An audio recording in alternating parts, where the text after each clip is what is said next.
Imagine being at a bar. You're fiddling around with your iPhone, but unbeknownst to you, a person is not far behind watching you type in that 4-digit code to get into your iPhone. Then, when you walk out the door to your car, swipe. Someone grabs your phone and runs off with it. But that's not all. Since they now have your passcode, they can get into your phone and do all kinds of things, including raid your money and personal information. Scary, right? But there's a new feature that Apple released that will help protect you from such a scenario. I'll talk more about that, how to update your phone, and turn on that new feature. So stay tuned. Thieves have been targeting people and stealing their iPhones. That's according to recent news reports, notably from the Wall Street Journal. They highlighted such crimes and the vulnerability.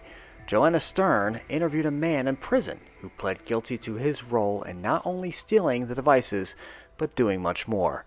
By the way, I'll leave a link to this video, in the description box.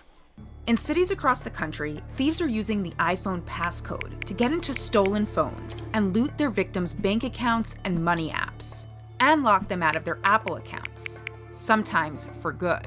That's right. Watching their victims punch in a passcode, or even, in some instances, giving the would-be thieves their passcode after befriending them at a place of gathering, such as a bar. Once they take the phone, you gotta go to the settings and go to the iCloud, click reset password, and put the 6-digit code in and make my own password. And then I turn on Find My iPhone. And then that completely locks them out the phone.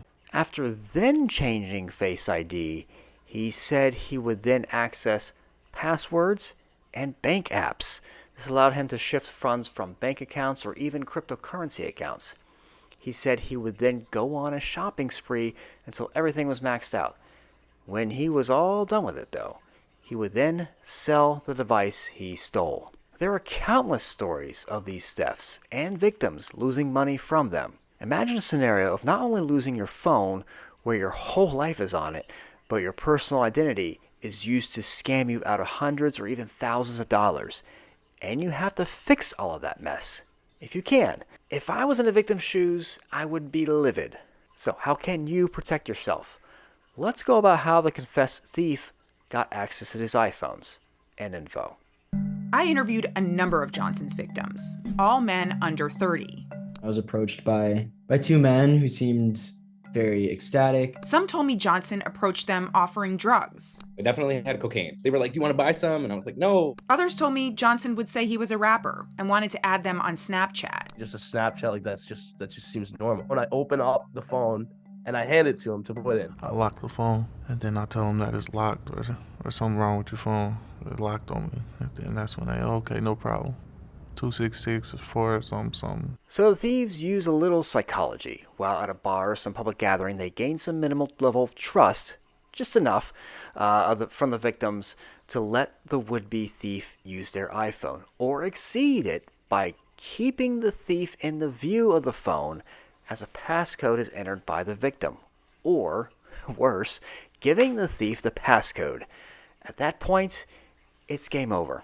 With that said, keep your phone guarded and have either Face ID or Touch ID enabled. This will help limit the opportunity for a thief to see the passcode being entered. However, there still may be occasions where the iPhone will ask for a passcode. It happens to me sometimes.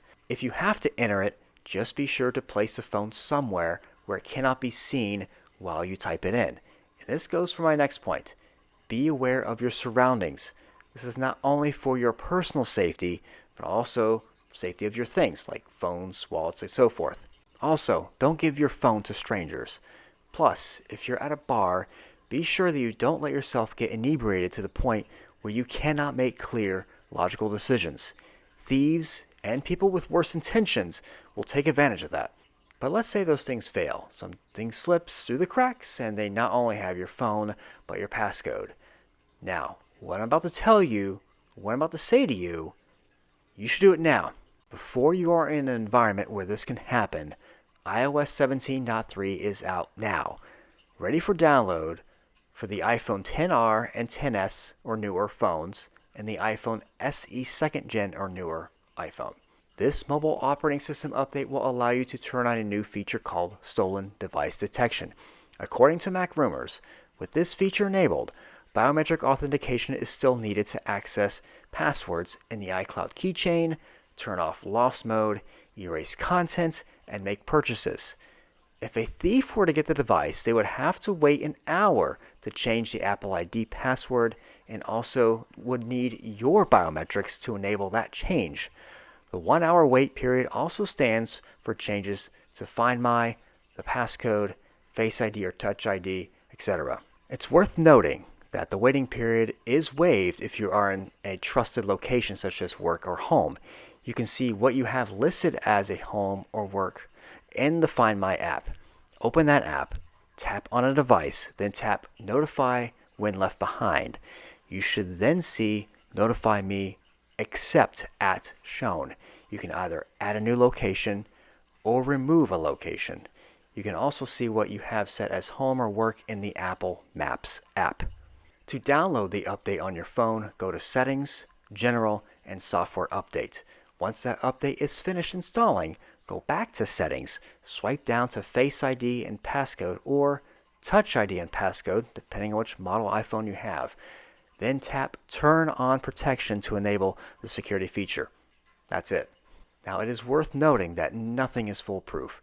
It depends on how you set your settings, what you do, and what environment you will be in. But installing this latest update and taking precautions while in public will help reduce the risk of becoming a victim with the costly task of getting your device or data recovered and your finances repaired. Thanks for watching. I really hope you found this information useful. Let me know what you think in the comments, and be sure to tap all those buttons you see on the screen or on your YouTube menu and whatnot. I'll see you all in the next video.